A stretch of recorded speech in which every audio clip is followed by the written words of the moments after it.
السلام علیکم ورحمۃ اللہ وبرکاتہ۔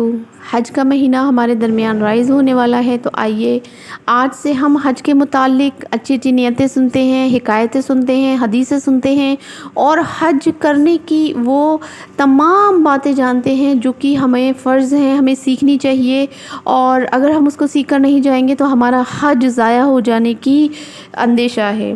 تو آئیے سب سے پہلے ہم حج کرنے والوں کے لیے 56 نیتیں دیکھتے ہیں کہ وہ کون سی نیتیں ہیں۔ حج اور عمرہ یہ دونوں کے لیے ہیں، کہ جب میں بھی اپنے والد صاحب کے ساتھ عمرہ کرنے کے لیے گئی تھی تو میں نے بھی یہ نیتیں کی ہوئی تھی۔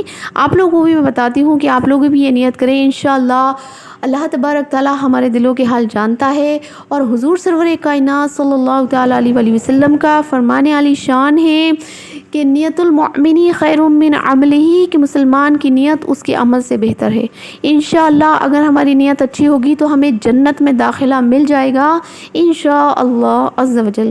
آئیے نیتوں کی طرف چلتے ہیں۔ نمبر 1، سب سے پہلی نیت یہ ہونا چاہیے کہ صرف رضائے الہی عز و جل پانے کے لیے حج کروں گی یا کروں گا۔ دوسری نیت ہمیں یہ کرنی چاہیے کہ صرف حج فرض کرنے والا یہ نیت کرے کہ اللہ تبارک تعالیٰ کی اطاعت کی نیت سے اس حکم قرآنی پر عمل کروں گا، جو حکم قرآنی یہ ہے کہ اور اللہ کے لیے لوگوں پر اس گھر کا حج کرنا ہے، جو اس تک چل سکے اس پر عمل کرنے کے لیے حج کی سعادت کروں گا۔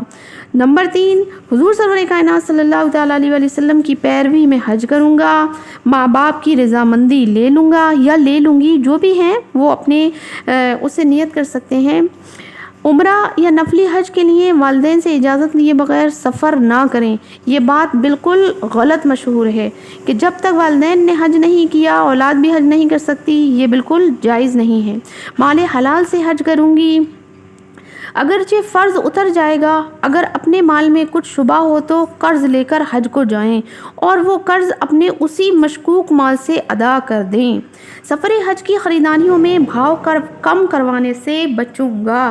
جی ہاں، یہ بات بالکل درست ہے۔ میں نے بھی جب سفر حج کی تیاریاں کی تھی اور جب میں نے اس نیت کو کر لیا تھا، اور یہ حدیث بھی میں نے اس طرح کی کئی ساری پڑھی تھی، تو پھر میں نے کسی بھی چیز میں کمی نہیں کی تھی۔ جو بھی چیز میں نے حج کے لیے خریدی تھی اس چیز میں نے بالکل بھی خریداری کرنے میں بالکل بھی پیسے کم نہیں کیے تھے، بس یہ سوچ کر خریدا تھا کہ اللہ تبارک تعالیٰ کی رضا میں خرچ کر رہی ہوں۔ مزید نیت کریں کہ زبان اور آنکھ وغیرہ کی حفاظت کروں گی یا کروں گا، دوران سفر ذکر و درود سے دل بہلاؤں گا، اس سے فرشتہ ساتھ رہے گا، گانے باجے اور لغویات کا سلسلہ رکھا تو شیطان ساتھ رہے گا۔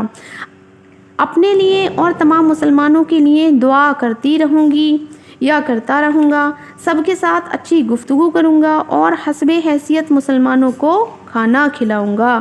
فرمان مصطفیٰ صلی اللہ تعالیٰ علیہ وآلہ وسلم ہے، مبرور حج کا بدلہ جنت ہے۔ عرض کی گئی، یا رسول اللہ صلی اللہ تعالیٰ علیہ وآلہ وسلم، حج کی مبروریت کس چیز کے ساتھ ہے؟ فرمایا، اچھی گفتگو اور کھانا کھلانا۔ پریشانیاں آئیں گی تو صبر کروں گا، یہ بھی نیت کر لیجئے۔ تمام خوش عقیدہ مسلمان عربوں سے وہ چاہے کتنی ہی سختی کریں، میں نرمی کے ساتھ پیش آؤں گا۔ وہ سختی کریں تو بھی ادب سے تحمل یعنی برداشت کر کے اس پر شفقت نصیب ہونے کا وعدہ فرمایا ہے۔ حضور نے فرمایا ہے کہ جو عربوں کے ساتھ سختی نہیں کرے گا، نرمی کرے گا، تو میری شفاعت کا حقدار ہے۔ تو ہمیں ان کی شفاعت نصیب ہونے کا وعدہ ہے، تو انشاءاللہ عربوں پر بھی آپ آسانی کیجئے۔ بھیڑ کے موقع پر بھی لوگوں کو اذیت نہ پہنچے اس کا خیال رکھوں گا۔ جی ہاں، یہ بات بالکل حقیقت ہے، بھیڑ کو اذیت نہ پہنچے اس کے چکر میں نے حضرت اسود کو بوسہ نہ دیا تھا کہ بھیڑ میں گھسنا یہ عورتوں کے لیے ویسے بھی جائز نہیں ہے کہ خواتین بھیڑ میں گھسیں، اگرچہ ثواب نہ ہونے کی صورت میں اور گناہ ہو جائے گا کہ وہاں جینٹس بھی ہوتے ہیں، مرد حضرات بھی ہوتے ہیں، تو اس لیے عورتوں کو اجازت نہیں ہے کہ آپ اس طرح بھیڑ میں گھسیں۔ اور پھر بھیڑ کو بھی اذیت ہوتی ہے جب ہم زبردستی گھستے ہیں نا، تو ایسی عبادت سے نہ عبادت کرنا بہتر، ہم دور سے ہی استلام کر لیں، دور سے استلام کر لیں، دور سے حضرت اسود کو بوسہ دے دیں، تو وہ بھی ہمارا مقبول ہو جائے گا اور پھر یہاں ایک بات ابھی واضح کی گئی، نیت المؤمن خیر من عملہ، آپ کی نیتوں پر آپ کا سارا دار و مدار ہے کہ آپ کیسی نیت رکھتے ہیں۔ تو میں یہ نیت رکھتی تھی میں کسی بھی مسلمان کو ایذا نہیں پہنچاؤں گی، اللہ کی رضا کے لیے دور رہوں گی، اللہ پاک میری عبادتوں کو ایسے ہی قبول فرمائے گا۔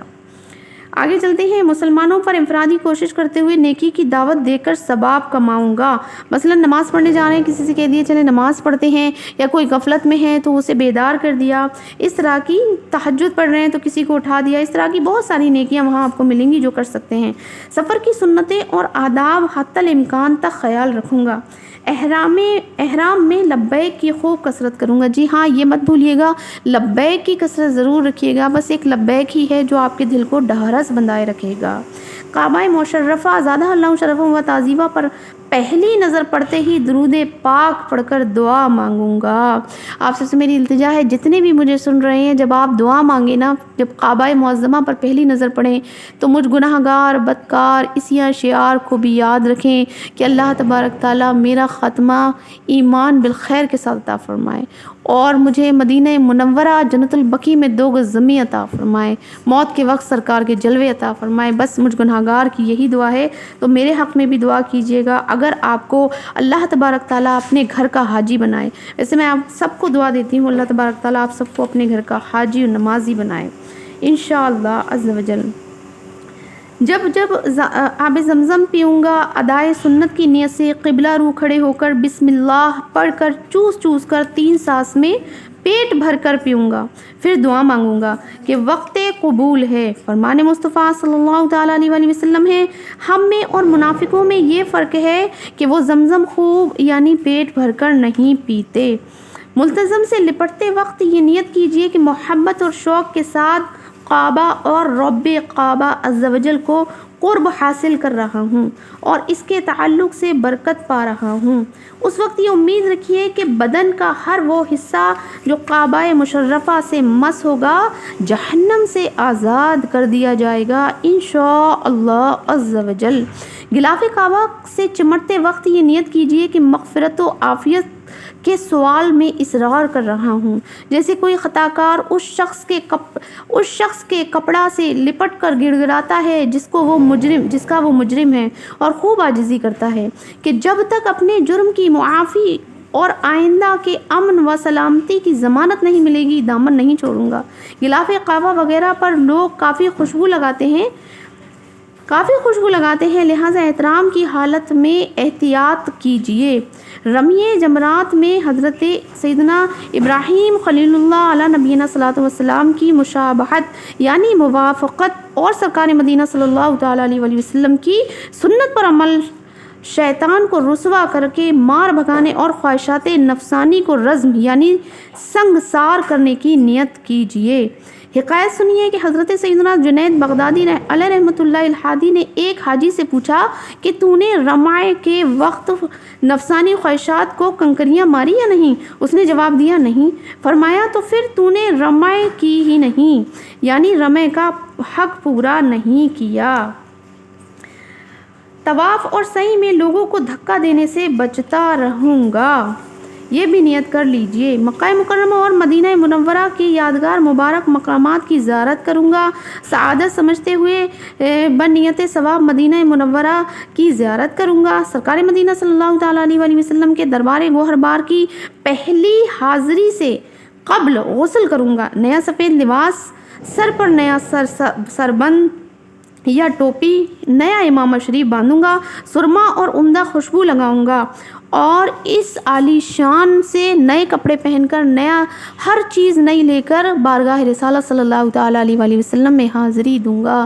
جی ہاں، یہ بات بالکل صحیح ہے کہ جب مجھے بھی سرکار صلی اللہ تعالیٰ علیہ وسلم نے بلایا تو جب گناہگار گئی تھی مدینہ منورہ تو ہر چیز یہاں تک کہ میرا رومال میرے موزے تک نہیں تھے، مجھے اتنی خوشی تھی، میرے لیے عیدوں کی عید تھی میرے آقا کے روضے پر حاضری دینا، اور ان کی کرم نوازیاں تھی کہ انہوں نے مجھ جیسی بدکار کو اپنے در پر حاضری کا شرف عطا فرمایا۔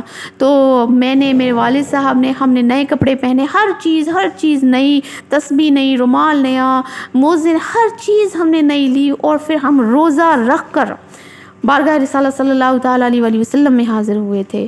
تو آپ بھی ایسا ہی کریں، ضرور روزہ رکھیں، پیارے آقا صلی اللہ تعالیٰ علیہ وسلم کی دربار گوہر بار کی حاضری کو اپنا مقدر بنائیں، اور اللہ بہت توبہ قبول کرنے والا ہے، وہاں پر رو رو کر گر گرا کر دعا مانگے، اللہ تعالیٰ میرے آپ کے تمام امت مسلمہ کے گناہوں کو بخش دے۔